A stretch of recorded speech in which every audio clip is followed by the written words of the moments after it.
¿Con qué te encontraste cuando llegaste aquí al país? Lo que más me sorprendió quizás fue un país de oportunidades. O sea, creo que desde un poquito antes del 2001 empezó una senda de crecimiento que yo diría que duró casi 20 años. O sea, todo fue un gran boom de la economía que quizás fueron los años dorados de Chile y me alegró mucho haberlos podido vivir. ¿Cuál ha sido la mayor complejidad que te ha dado la región en términos de liderazgo?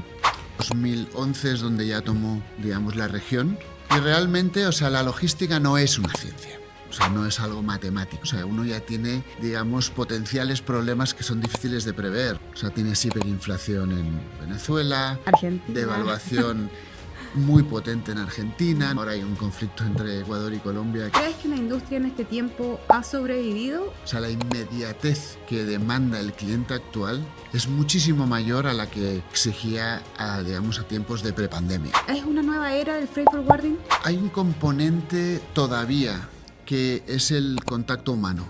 Estamos intentando automatizar la gran mayoría de tareas que no agregan valor. ¿Hay algún momento que tú dijiste, sabes qué, fallé?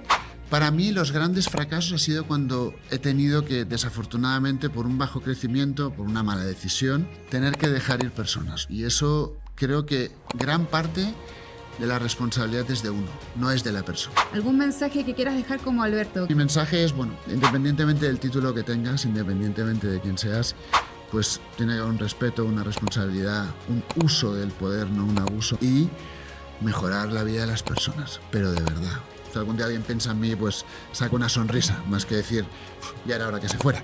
Ojalá digan, mira, me acuerdo de Alberto aquel del español, buen tipo. Y con eso ya me conformo, digamos. Nuestro invitado es Alberto Oltra, CEO de Chile y Sudamérica habla hispana en DHL Global Forwarding, responsable de liderar las operaciones de una de las compañías logísticas más importantes del mundo en mercados clave como Chile, Argentina, Perú, Colombia, Ecuador y Venezuela. Con una trayectoria internacional construida desde las finanzas hasta la alta dirección ejecutiva. Bienvenidos al podcast Pulso Logístico, un espacio donde marcaremos el ritmo de la industria mediante la voz de los líderes que hoy día llevan el supply chain, la logística y los negocios. Además, tendremos las historias y las decisiones que han forjado su camino y que han movilizado y han impactado a la industria desde la alta dirección. Y no podía comenzar sin contar con él. La persona que ha estado en mi carrera durante los 16 años y ha sido mi mentor en este tiempo, forjando un legado tanto humano como colectivo en todos los que hemos trabajado bajo su liderazgo. Hoy presento a Alberto Oltra, CEO de DHL Global Forwarding Chile y de Sudamérica. Alberto, muchas gracias por estar aquí en este espacio junto a mí. Muchísimas gracias, Anaísa, de verdad. Es un honor. Entiendo que hoy es el primer programa de Pulso Logístico y para mí es un orgullo poder estar aquí, digamos, lanzando este programa y te deseo muchísimo éxito en este y los siguientes programas y estoy seguro de que la logística va a tomar nueva perspectiva con estas conversaciones. Muchas gracias. Y no quería empezar tan solo con los negocios, sino quería partir contigo preguntándote, ¿por qué Chile? Bueno, la verdad es un poco coincidencia. Yo terminé mis estudios en Barcelona, soy español. No se nota. No, sí, de verdad. Sí, llevo aquí 20 años y realmente no he perdido el acento. Creo que es una de las pocas cosas que uno quiere conservar de su patria, digamos, ¿no? Así que terminé la carrera y me fui a Irlanda a aprender inglés por unos meses. Y bueno, ahí empecé a trabajar en logística en una empresa que se llamaba Excel. Y estuve ahí en un Shared Service Center durante 3 años. Y después hubo una agencia en Excel también en Chile. Y me ofrecieron la oportunidad de venirme aquí a trabajar sobre todo en el área de finanzas dentro de la logística. Y debo reconocer que yo no sabía nada de Chile, pero siempre había tenido muchas ganas de trabajar en Latinoamérica, no sé, desde que estudiaba. Y así que se me ofreció la oportunidad de venir a Chile en el 2001 y tomé las maletas y me vine. Así que llegué a un país, digamos, desconocido para mí en ese momento. Y llegaste en un momento trascendental de transformaciones, de fusiones. ¿Con qué te encontraste cuando llegaste aquí al país? La verdad, o sea, primero me sorprendió. Me sorprendió sobre todo el tema sísmico, sí que me sorprendió, porque claro, en Europa no estamos acostumbrados a terremotos ni nada de todo esto, pero la construcción que vi fue algo espectacular. Y segunda, lo que más me sorprendió quizás fue un país de oportunidades. O sea, creo que desde un poquito antes del 2001 empezó una senda de crecimiento que yo diría que duró casi 20 años, ¿no? La verdad que desde que yo llegué a hoy, infraestructuras, minería, comercio, hostelería, turismo, ¿no? O sea, todo fue un gran boom de la economía que quizás fueron los años dorados de Chile y me alegró mucho haberlos podido vivir, ¿no? Durante estos 20 años que tú mencionas, ¿cuál ha sido la mayor complejidad que te ha dado la región en términos de liderazgo? Bueno, yo estuve aquí 3 años en mi primera etapa, que fue más como financiero de esta compañía que decía se llama Excel. Luego fui a Miami, porque estuve a cargo de la región de Excel, pero en el 2006 nos compra DHL y ahí empezamos a pertenecer al grupo y ahí es donde decido volver a Chile en el 2007, en un escenario similar al que me había ido, pero quizás ya con infraestructuras y la economía mucho más consolidada. Después, en el 2011, es donde ya tomó, digamos, la región, que son estos 9 países, exceptuando Brasil, desde Venezuela hasta Argentina. Y realmente, o sea, la logística no es una ciencia, o sea, no es algo matemático. O sea, uno ya tiene, digamos, potenciales problemas que son difíciles de prever, ¿no? Bueno, ahora estamos viviendo el caso del conflicto en Irán, ¿no? Con el estrecho de Hormuz.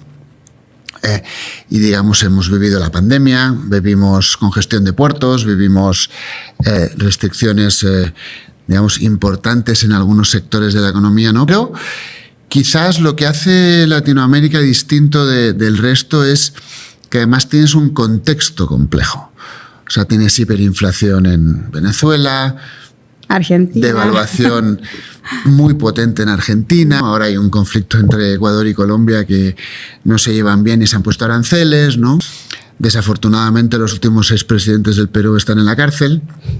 Entonces, digamos, tienes además de lo que es el complejo diario del sector, las dificultades y barreras y desafíos que uno tiene en cada uno de sus sectores, que la logística es compleja. Además tienes un contexto económico y social y quizás ahora de seguridad importantes dentro de Latinoamérica que quizás no se dan en otras partes del mundo. Y eso pues todavía genera o pone más salsa a lo que sea el condimento de la logística, ¿no? Pero creo que esos desafíos también lo forjan a uno como líder en términos de flexibilidad, adaptación al medio, ¿no? ¿Y tú crees que la industria en este tiempo ha sobrevivido o ha aprendido de todas estas temáticas? Pensando, como bien mencionabas, que la pandemia fue un cambio radical en cómo nos veían como sector logístico. Pasamos a ser la cara bonita, sí, o los necesarios, y creo que ahí también marcó un antes y un después de la estrategia que significa para las empresas contar con personas capacitadas en logística y en supply chain. Totalmente. O sea, antes de la pandemia, digamos, éramos un mal necesario, pues de una manera, ¿no? Mis contactos con las empresas y mis clientes, o los clientes de DHL en este caso, eran básicamente los gerentes de logística o alguna vez estaba bajo administración y finanzas. Durante la pandemia tomamos una relevancia muy importante y ahora ya yo diría que las gerencias generales de las grandes empresas ven la logística como uno de los pilares clave, ¿no? Yo creo que eso se debe, sobre todo, a que las exigencias del cliente final han cambiado. Antes nosotros íbamos a la tienda, comprábamos lo que había y nos íbamos a casa. Hoy en día tenemos portales donde está el famoso B2C, ¿no? Donde pedimos, digamos, casi todo lo que necesitamos por comercio electrónico y además de esperar de que lo que queremos está disponible, lo queremos para hoy. O sea, la inmediatez que demanda el cliente actual es muchísimo mayor a la que exigía, digamos, a tiempos de prepandemia, ¿no? Entonces, las empresas se han tenido que adaptar a ese nuevo modelo del consumidor y las nuevas necesidades que es tener un canal B2B, B2C, tener tiendas físicas, tener disponible el stock, enviar grandes cantidades o enviar pequeñas cantidades si es a la tienda final o al consumidor final, ¿no? Entonces, el abanico de propuestas logísticas es mucho mayor al que había antes. Entonces eso nos ha exigido, aparte de la flexibilidad, una tecnificación y invertir en tecnología que antes quizás el sector logístico no estaba acostumbrado, ¿no? Y en ese nuevo escenario, ¿cómo hemos tomado las oportunidades dentro de la industria y sobre todo en un freight forwarding como DHL? Bueno, DHL creo que tiene una ventaja, o quizás su mayor ventaja es la globalización, el hecho de la dependencia tan, amplia que tenía el planeta sobre la producción de China. Eso provocó en pandemia cierta ley del embudo. Cuando China empezó a tener restricciones en su propia producción, lo notamos todos, ¿no? Entonces, quizás lo que más se ha notado ha sido esa diversificación, lo que llaman el programa China +1, ¿no? Es decir, el centro productivo sigue siendo China, pero además haya una alternativa, ¿no? En el caso de Latinoamérica, pues quizás la alternativa o el nearshoring que llaman de producción cerca del consumidor es México. México está viviendo ahora un boom de apertura de fábricas productivas por el simple hecho de no depender tanto de China, ¿no? Y también está dando mucho de que hablar el sudeste asiático, donde también se colocan empresas en India, en Taiwán y en Vietnam, por ejemplo, Camboya, ¿no? Entonces, para nosotros, la ventaja que tiene DHL es su globalización. Estamos en todos los mercados, estamos, como dicen, en más mercados que en la FIFA y en Naciones Unidas. Entonces, para nosotros, reubicar la logística de nuestros clientes en otros mercados no resulta tan complejo por esa globalización, ¿no? Y además, creo que una de las lecciones que hemos aprendido es que la logística es una industria transversal. O sea, nosotros no estamos enfocados en automotriz o en farma o en minería, ¿no? Estamos en todos los sectores. Eso nos da una ventaja cuando uno de los sectores cae porque haya una crisis, porque haya caída de precios, como puede ser, por ejemplo, la industria minera, que puede sufrir durante unos años alguna caída en la producción. Nosotros nos podemos centrar más en otros sectores como el consumo o automotriz o manufactura, que nos da esa diversificación de sectores para poder ir afrontando las diferentes crisis, ¿no? Y dentro como la estrategia de DHL, de esta globalización, ¿cómo hacen para mantenerse cerca del cliente? Bueno, creo que DHL tiene una política que es global, evidentemente, porque somos una empresa, digamos, mundial y estamos en todos los mercados, pero sí que es verdad que se intenta localizar en cada mercado ciertas estrategias particulares para ese país. Entonces, de tal manera, nuestros equipos de ventas están focalizados en los sectores donde el país es fuerte. Entonces, intentamos regionalizarnos en términos de que en Chile podemos estar no solo en Santiago, sino en presencia de la industria minera en el norte, o tema más bien de salmones, fruta, pescado en el sur, ¿no? Entonces, esa flexibilidad también nos permite decir, bueno, tenemos políticas globales, tenemos una red global, pero intentamos pensar un poco de forma local. Entonces, creo que eso nos da ventaja y nos permite estar cerca del cliente local.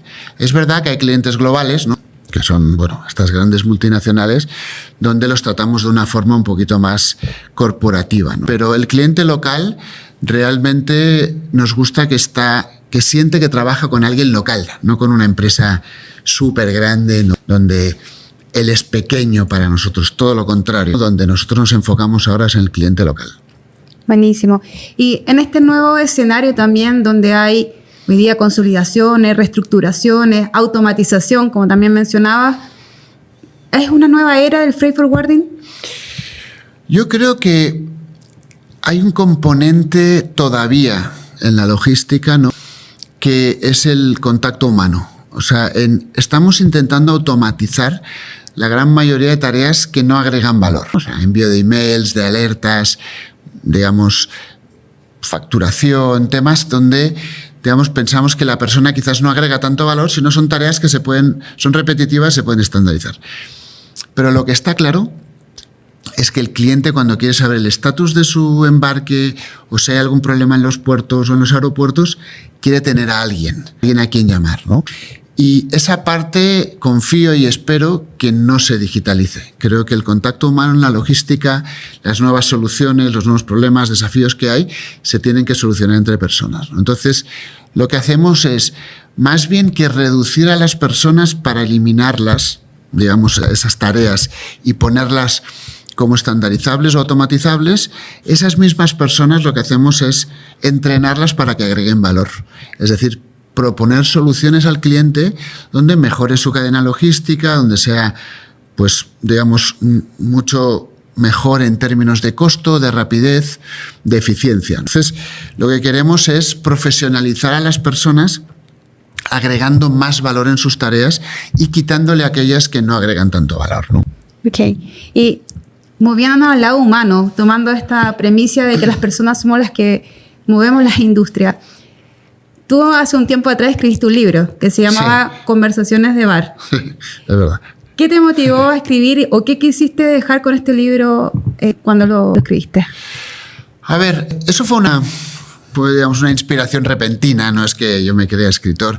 Y además, bueno, por aquellas razones de la vida, lo último que quería hacer en mi vida es escribir un libro de management. Así que decidí escribir una novela. Porque lo de los libros de management, además de que hay muchos, creo que a veces, y no todos, pero disculpen si es una crítica, son un poco simplistas, ¿no? Son como que te dan 4 o 5 reglas y ya eres Mandela, ¿no? Y yo en ese momento quería escribir sobre todo en historias, digamos, convencionales, donde quizás mi objetivo de transmitir en la historia, que es una novela pues más bien ligerita y divertida, ¿no? Una historia, digamos, bastante simple. ¿Autobiográfica?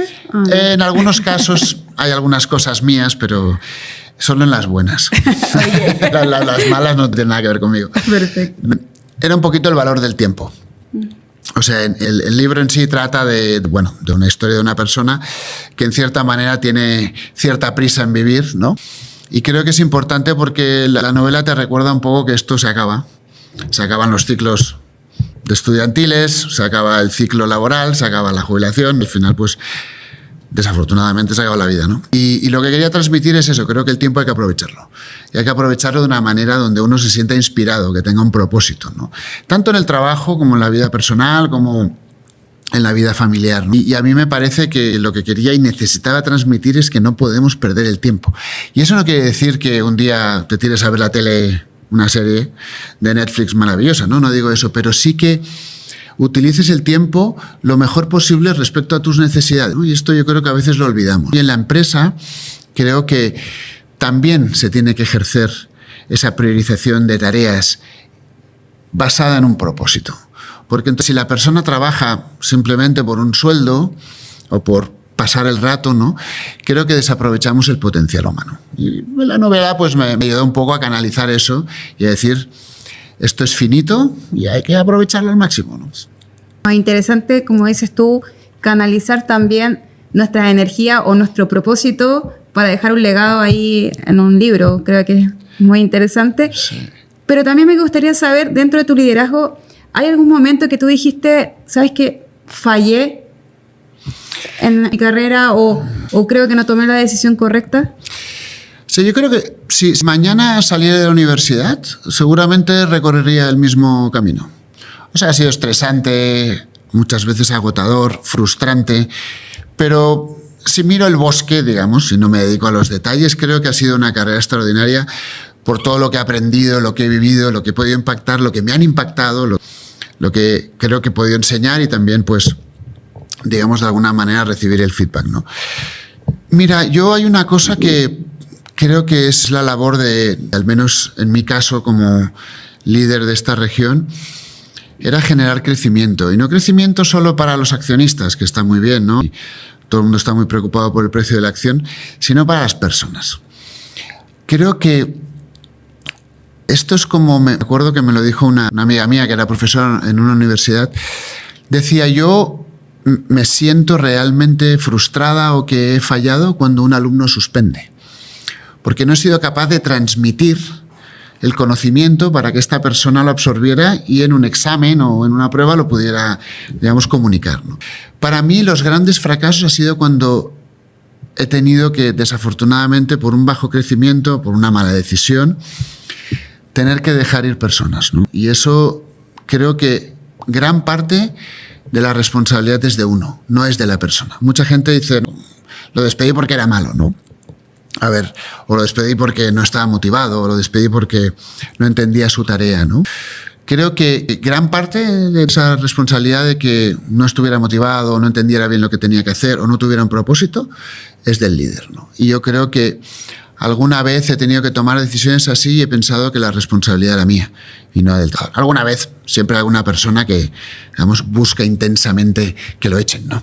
Porque no todos somos buenos, ¿no? Pero de verdad creo que muchas veces no es el caso. Creo que muchas veces el fracaso es mío y en algunos casos pues hemos hecho iniciativas de crecimiento que no han funcionado y el equipo pues desafortunadamente se ha desarmado y creo que la responsabilidad ha sido mía y eso me frustra. Perfecto. Entonces, ¿cómo definirías tú a un líder global o que tiene que manejar una región, en este caso, como ha sido tu trayectoria? A ver, yo creo que la relación hoy entre todos, ¿no?, tiene que ser menos jerárquica. O sea, evidentemente tenemos que hacer las organizaciones planas, pero no en el organigrama, sino en el día a día, ¿no? O sea, yo soy una persona que hablo con todo el mundo. O sea, tengo, digamos, esa capacidad de pasarme por la compañía y discutir con todas las personas los problemas del día a día, ¿no? Entonces, creo que si todas las personas entienden que hay un objetivo común donde el beneficio global es mayor que el individual, entonces es cuando yo creo que se generan los equipos de alto rendimiento. Cuando uno no piensa qué hay para mi equipo, qué hay para mí en esta acción, sino qué es lo que yo aporto a la compañía para su meta general o para su propósito, eso ya te facilita el camino. Segunda, creo que también es la transparencia. O sea, creo que siempre estamos aquello con la información confidencial, que este proyecto solo lo maneja los grandes líderes. Yo creo que hay que compartir. La gente que, digamos, está haciendo el trabajo del día a día tiene que entender por qué lo hace y cuál es el objetivo de la compañía y por qué estamos yendo hacia allá. Que sea algo, digamos, como un secreto de Estado, ¿no?, y que todo el mundo está ahí, que nadie sabe muy bien qué están aportando, ¿no? Una cosa que, por ejemplo, yo hice cuando llegué fue compartir los resultados de la compañía, pero de forma detallada. Con los town hall ahí. Sí, exacto. O sea, con todo el mundo allí y había gente pues que no entendía muy bien lo que hacía marítimo, lo que hacía aéreo, ¿no? Había gente de finanzas que no sabía muy bien por qué estábamos en una zona geográfica o en otra, ¿no? Entonces, claro, la gente me decía, hombre, pero Alberto, ¿saben los resultados? Y si saben que nos va bien, pues quizás piensan que nos va demasiado bien, o si nos va mal, ¿por qué nos va mal?, ¿no? Y decía, ya, pero esto es como si le preguntaras a un jugador de fútbol en el medio tiempo cuál es el resultado y te dijera que no lo sabe, ¿no? Entonces el equipo se va a dedicar a defender, se va a dedicar a atacar, vamos perdiendo, vamos ganando. Cada estrategia va en función también de lo que uno busca, ¿no? Si la gente no sabe lo que buscamos, es muy difícil que digan, bueno, ahora hay que ser más agresivos en ventas, o hay que ser más agresivos en los costos, o hay que intentar mantener lo que tenemos y potenciarlo, ¿no? Hay que expandirse, ¿no? Entonces, a mí me parece que esto de tener esa información de que solo la sé yo porque soy como un gurú, me parece que no es así. Yo creo que la gente en general es de confianza, en general sabe manejar los datos y en general cuando entiende que hay una necesidad porque la explicas, se suben al barco contigo. Si los mantienes en la oscuridad, entonces de ahí que yo hago muchos town halls, como dices tú, y comparto mucha información porque creo que al final las personas están más en su trabajo muchas veces que con su familia. Entonces, estando en un lugar 8 o 10 horas, supongo que te sientes comprometido con la compañía en los resultados. Y cuanto más sabes, más comprometido estás. Eso no quiere decir que no haya algún tipo de información que no se pueda compartir, pues porque es, digamos, de alguna manera algún proyecto muy sensible, está bien. Pero en general, nunca entendí muy bien por qué no podía hacer partícipe de las decisiones de la compañía a todo el equipo. Yo creo que ha tenido buen resultado. Y de hecho, siempre has involucrado a todos en distintas facetas. Por ejemplo, también algo que destaca de HL ha sido el tema de responsabilidad social empresarial. Hace poco se ganó un premio referente a esto. Y también toda la parte de sustentabilidad que hoy día está muy en boga y que también lleva dentro de cada persona esta cultura ya de DHL. Creo que han sido los pioneros en todo lo que es sustentabilidad, Go Green y este programa que tienen. Si nos puedes contar un poco más de cuál ha sido la primicia que ha llevado, motivado este programa Go Green. O sea, una de las cosas, digamos, que creo que tiene bien o muy buena la compañía a nivel global es que, bueno, aparte de ser alemana y europea, ¿no? Donde, digamos, todos estos temas de sustentabilidad, pues quizás están un poquito más avanzados, ¿no? A mí me da la impresión de que nosotros como empresa recibimos mucho de la comunidad, ¿no? O sea, nuestros clientes están en el país, digamos, tenemos instituciones que nos apoyan, tenemos el mercado que está ahí, que nos está esperando para que los podamos ayudar. Creo que es importante para nosotros también devolver algo a esa comunidad, ¿no? Y creo que una de las cosas que más orgulloso me hace a mí es poder añadir o agregar un poquito de valor a eso, ¿no? O sea, plantando árboles, teniendo programas de reducción de emisiones de carbono, ¿no? ¿Y por qué? Desafortunadamente, el sector transporte a nivel global representa como el 14% de las emisiones de CO2 en el planeta, ¿no? Y DHL pues tiene una gran participación. Claro, que eso es malo. Uno diría, ay, qué bien, somos muy grandes y qué bien emitimos mucho. Pues no. Entonces, realmente es una responsabilidad real, es casi más que una responsabilidad, es casi una obligación poder trabajar para poder reducir las emisiones. Uno diría, hombre, y si no hay transporte, mejor. Bueno, no, si no hay transporte, digamos, aunque no lo parezca, el mundo globalizado se ha desarrollado mucho más cuando hay transporte, intercambio internacional entre naciones que cuando están cerrados, ¿no? Entonces el transporte es necesario. Al ser necesario, sabemos que hay una cara B, que es la contaminación. Bueno, pues vamos a intentar mitigar esa contaminación. Entonces, tanto el programa global de Go Green, ¿no? Que lo que quiere es reducir emisiones y ser una empresa neutral a partir del 2050, es trabajar también localmente con las bodegas que uno tiene, con los vehículos eléctricos que uno tiene, plantando árboles, haciendo iniciativas en las cuales el impacto y la mitigación de esa emisión se reduzca. Y la verdad que muchas veces uno dice, oye, pues ahora me toca un sábado ir a plantar árboles, ¿no? Y claro, dice, hombre, es un esfuerzo, estás ahí un sábado, ¿no? Que a uno le gustaría estar con su familia, aunque puedes ir con la familia también, ¿no? Pero yo creo que el impacto positivo de haber plantado árboles para uno mismo, que trabajo en DHL, cuando me voy a casa digo, qué bien me lo he pasado y qué lleno me siento, ¿no? O sea, me siento realmente satisfecho con lo que he hecho, con el trabajo.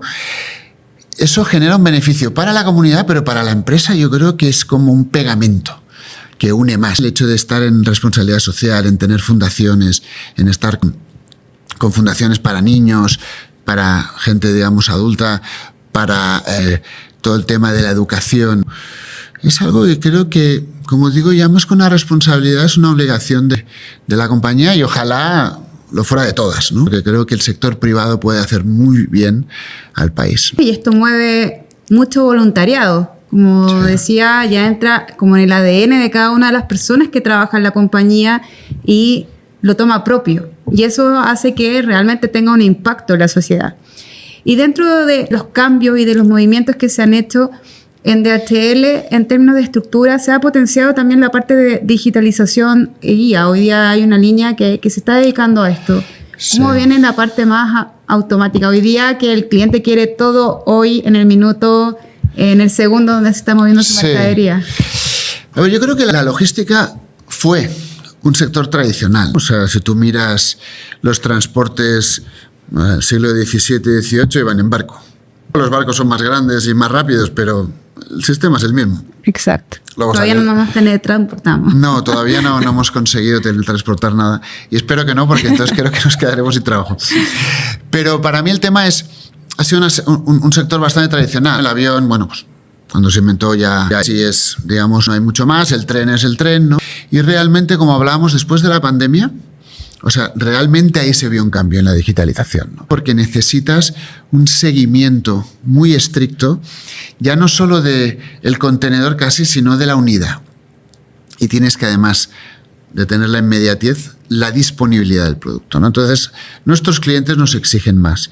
Esa exigencia está haciendo que nos digitalicemos, ¿no? Que hay tanta información que se debe compartir que es imposible procesarla manualmente, ¿no?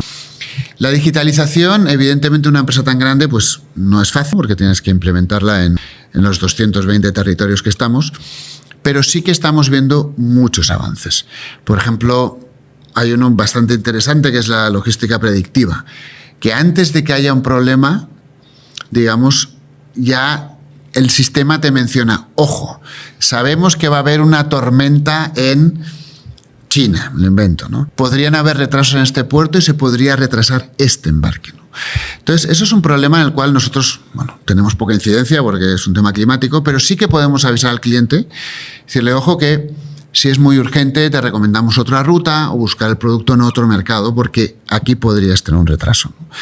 Ese tipo de soluciones, por ejemplo, están facilitando mucho la vida al cliente, ¿no? El tema, como decía, muy repetitivo, ¿no? El tema de cobro de facturas hoy en día se hace mucho con inteligencia artificial, que es quien lleva el registro de los cobros y quien avisa al cliente si hay alguna factura por vencer. Entonces, creo que poco a poco veremos cada vez más, digamos, herramientas que antes la logística no utilizaba o no eran necesarias. Entonces, la digitalización hoy es, para mí, un poquito un cambio de juego. Quien no se digitalice tendrá problemas en la logística en los próximos 5 o 10 años. O sea, digamos, dejará de ser un actor relevante. Porque, digamos, la cantidad de información que se va a manejar y data va a ser imposible si no es con eso, ¿no? Y otro cambio importante también en la estructura ha sido en la separación de Américas. Volver a una figura más local también, tomando toda la región de LATAM o Latinoamérica y por otra parte separando con Estados Unidos y Canadá. ¿Cómo ves esta estrategia? ¿Hacia dónde se quieren movilizar? A ver, yo creo que nosotros, para hacer un poco de historia, éramos una empresa que teníamos 3 regiones, ¿no? Américas, que incluía Norte, Sud y Latinoamérica, Europa, digamos, y África, por alguna manera, y Asia, ¿no? Con Australia, digamos, incluido, ¿no? Hace poco se decidió separar África también, o Middle East and Africa, y Latinoamérica. Yo creo que es una decisión correcta. Primera, porque Estados Unidos es un mercado muy demandante. O sea, es un mercado donde el volumen es enorme, pero un pequeño error que lleva a ineficiencias, las cuales se escalan y tienen realmente problemas. En cambio, es solo un país. Aunque tiene diferentes estados, pero digamos, tiene una sola lengua, tiene un país, o sea, tiene una sola política.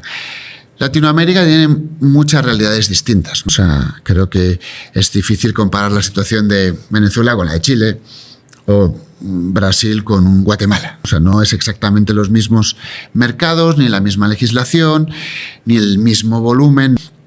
Por tanto, tener una región que se centra en estas diferencias y además tiene representación en el board global, donde tenemos, digamos, allí una voz, ahora como Latinoamérica, creo que nos da muchísimo más foco y nos da muchos más recursos para poder crecer e invertir en la región. Piensa que Estados Unidos solo era, pues, no sé, quizás tendría que verlo, pero comprobarlo, pero 3 veces lo que es Latinoamérica, ¿no? Entonces el foco en Estados Unidos, en la región, era demasiado grande y se estaba dejando de lado un poco Latinoamérica. Por tanto, poder tener ahora una persona en el board global representando a Latinoamérica con sus intereses, creo que es una decisión acertada y además ahora Estados Unidos tiene una persona en el board representando a Estados Unidos y Canadá, donde también van a tener más foco en resolver sus problemas y sus desafíos, ¿no? Por tanto, creo que es una muy buena etapa para Latinoamérica ahora que empieza con esta nueva estructura y además debo decir que la persona que han puesto me parece la persona correcta, un tipo con mucha experiencia y muy bueno en logística. Y si puedes visualizar la industria y sobre todo la parte de freight forwarding este año, como más a corto plazo, por así decirlo, y proyectándolo también a lo mejor a unos 5 o 10 años, ¿cómo ves que se va a mover la industria? Este año tenemos muchos temas económicos, políticos, que nos están impactando. ¿Cómo crees que cerramos este 2026? A ver, el hecho de que hayan terminado las elecciones, independientemente de quién gane, o sea, en cualquier país de Latinoamérica, yo diría del mundo, se acaba un periodo de incertidumbre. O sea, toque quien te toque, uno considera que es bueno, es malo, irrelevante, ya sabes lo que hay, ya sabes hacia dónde vas, ya sabes cuál es su programa, ¿no? En el caso del 2026 hemos visto un principio muy prometedor en todo lo que es inversión. Minería, energía, infraestructuras. Esto está, digamos, tomando una velocidad que, como hay esta certidumbre y estas inversiones suelen ser a largo plazo, las empresas han dicho, bueno, ahora ya sabemos más o menos lo que va a pasar en los próximos 4 años, entonces vamos a invertir, ¿no? El cobre está en récords históricos. Entonces, nosotros somos un país que dependemos en cierta manera del cobre, y al precio que está hoy el cobre, cualquier inversión es rentable, ¿no? Entonces, eso genera... La industria de la minería tiene un efecto muy positivo en la economía porque tiene un efecto arrastre enorme. No es solo que dices, hacemos cobre, sí, pero hay máquinas que extraen el cobre, hay vehículos que se necesitan, tecnología, capital humano. Entonces, tiene un efecto arrastre en todas las industrias. Seguramente automotriz se verá positivamente afectado, ¿no? Que, digamos, la utilización de vehículos en la minería es muy demandante, ¿no? Entonces veremos cómo yo creo que en términos de inversión y algunos sectores de manufactura vamos a ver un muy buen año, o al menos un muy buen segundo año. Donde quizás estamos todavía al debe es en el consumo privado.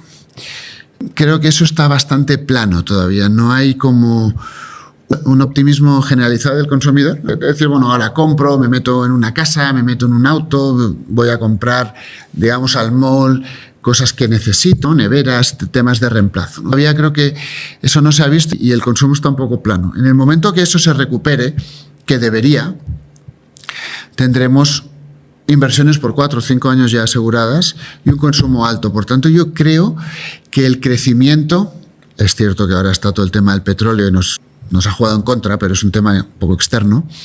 Cuando eso se resuelva, que ojalá se resuelva lo antes posible, yo creo que el Chile va a crecer con ese piso del 2% que ya tiene asegurado, digamos, en los próximos años. Yo le tengo bastante fe. Y ahí es donde, digamos, entra la logística. Nosotros, para favorecer ese crecimiento, tendremos que invertir en nuevas infraestructuras, nuevas bodegas, nuevos sistemas, digamos, eléctricos, nuevos camiones. Y bueno, digamos, para nosotros es música celestial el que el país crezca y nosotros podamos ayudar a ese crecimiento, ¿no? Así que yo, que soy por naturaleza una persona optimista, sigo siendo optimista. O sea, creo que vamos a salir de esta, digamos, en breve, y en los próximos años veremos un crecimiento, evidentemente, siempre y cuando, pues ojalá todos estos conflictos se resuelvan y no impacten a la economía, ¿no? Ahora, con el tema del estrecho de Hormuz y el petróleo, que somos dependientes a nivel global, pues claro, nos está frenando, ¿no? Pero creo que al final el sentido común imperará y podremos volver a la normalidad y dedicarnos a aumentar nuestra calidad de vida, que es lo que todos queremos, ¿no? No, y DHL también ha ido en esa línea de, como bien dices, aportar en la región. Por ejemplo, ha anunciado varias inversiones, tanto en Colombia como en Brasil, de expansión, que eso siempre es una buena noticia para el mercado sudamericano. Sí, yo creo que quizás uno de nuestros, no sé si desafíos, digamos, de la región es que mucha de la economía se concentra en las capitales. Tú vas a Argentina, Buenos Aires, Chile, Santiago, ¿no? Tú vas a Perú, es Lima, ¿no? Colombia quizás tiene Medellín y Cali un poquito más desarrollados. Creo que eso es un error. Creo que nosotros también con la logística debemos favorecer a la regionalización. O sea, el salmón es muy potente en el sur, es cierto, pero es un producto. Es un producto, digamos, llamémoslo de materia prima. Creo que hay que empezar a desarrollar valor en ese producto. Hacer salmón ahumado, por ejemplo, empezar a venderlo en paquetitos y poder enviarlo directamente al consumidor final en otros países y en otras partes del mundo, ¿no? O sea, en la minería igual, ¿no? Estamos vendiendo cátodos, ¿no? Porque no vendemos el cable hecho, ¿no? En el litio hagamos baterías, ¿no? Y yo creo que hay que intentar empezar a promover el desarrollo regional, y la logística tiene mucho que ver en eso, porque al final abaratamos costos nosotros y hacemos más eficiente la cadena, agregando valor al producto final y agregando valor en la cadena logística. Entonces, uno de los temas que está haciendo DHL es esa inversión no solo en los polos ya grandes de desarrollo, sino intentar también ver dónde hay negocio en el norte de Argentina, dónde podemos incursionar más en la parte textil de Perú, por ejemplo, que está en Trujillo, que está en la capital, ¿no? Entonces creo que esas inversiones y esa apuesta por expandernos regionalmente y tratar a clientes locales, como decía antes, donde vemos sus necesidades, yo creo que es una estrategia mediano o largo plazo que va a dar sus frutos para desarrollar al país y, claro, también, evidentemente, hacer crecer la logística, ¿no? Y bueno, para ir cerrando ya este podcast, ¿algún mensaje que quieras dejar como Alberto? Creo que muchas personas van a estar interesadas de ver este episodio. Quiero dejarte un espacio para palabras que quieras expresar.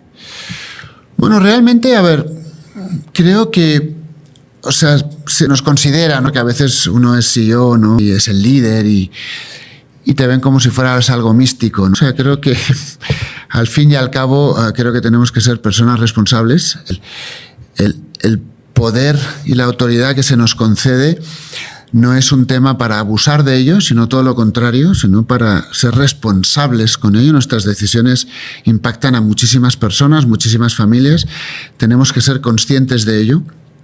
Creo que hoy en día el título está muy bien, pero es la persona que está detrás. Yo, como siempre digo, a mí me invitan que si a la embajada no sé qué, que si el ministro no sé cuántos. No me invitan porque soy yo, me invitan porque soy CEO. Un día dejaré de ser CEO y ya no me invitarán más, ¿no? Por tanto, siempre hay que tener los pies en la tierra, ¿no? Saber que esto es temporal y hay que sacar el máximo jugo para, ojalá, tener un impacto en la sociedad, en la empresa, en los colaboradores, ¿no?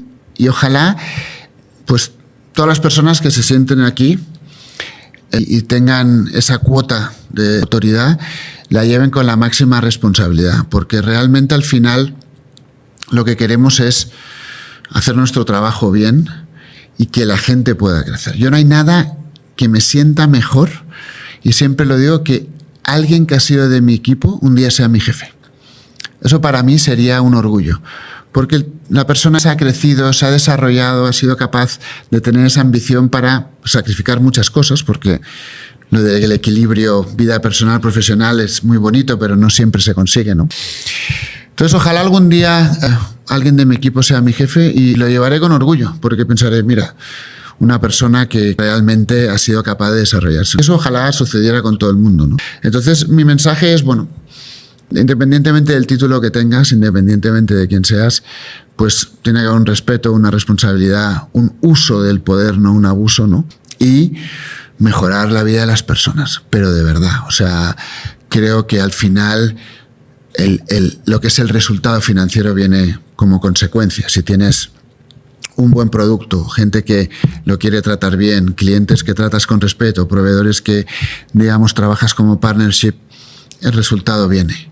O sea, el resultado al final es una consecuencia de todo esto. Entonces, centrarse en el resultado está bien, porque es importante y las empresas tienen que ganar dinero, pero lo importante es cómo llegas a ese resultado y que sea sostenible. Y creo que ese es mi mensaje. Y bueno, y cuando ya no esté en Chile, porque algún día volveré a España, y cuando ya no esté en la empresa, pues ojalá pues haya esa confianza con todo el mundo para trabajar hacia el mismo objetivo. Ese es un poquito mi mensaje, y dar las gracias de verdad por todos estos años que me han permitido estar al frente de esta compañía extraordinaria, y a todo el mundo que me ha impactado, digamos, y me ha enseñado todos estos años. Entonces, ojalá, pues, si algún día alguien piensa en mí, pues saque una sonrisa, más que decir, ya era hora que se fuera, ¿no? Ojalá digan, a mí me acuerdo de Alberto aquel, el español, buen tipo. Y con eso ya me conformo, digamos, ¿no? Sí, bueno, yo soy una de esas personas que por lo menos va a estar en esa lista. Y hay algo que me queda de esta conversación, es que a pesar de los cambios que tiene la industria, hay algo que permanece en el tiempo, que es el liderazgo de las personas en la incertidumbre. Creo que esa es la clave. Muchas gracias por el tiempo, por el espacio y por compartir todo tu conocimiento con nosotros. En absoluto, y remarco lo mismo. Muchísimo éxito en este pulso logístico, que realmente, como decías antes, la logística hoy es relevante, ha tomado, ya no es, digamos, lo que era antes, que es tener el producto en la tienda. Ahora hay 1000 formas y 1000 variantes de eso, y el cliente es cada vez más exigente, y realmente hoy somos un pilar que, si la logística no cumple, la compañía seguramente va a tener problemas. Así que de verdad creo que es algo súper importante. Los siguientes invitados espero que agreguen muchísimo valor y tengan muchísimo éxito en la iniciativa. Muchas gracias. Para mí un honor tener en este espacio a personas que están realmente moviendo la industria. Gracias a ti. Gracias.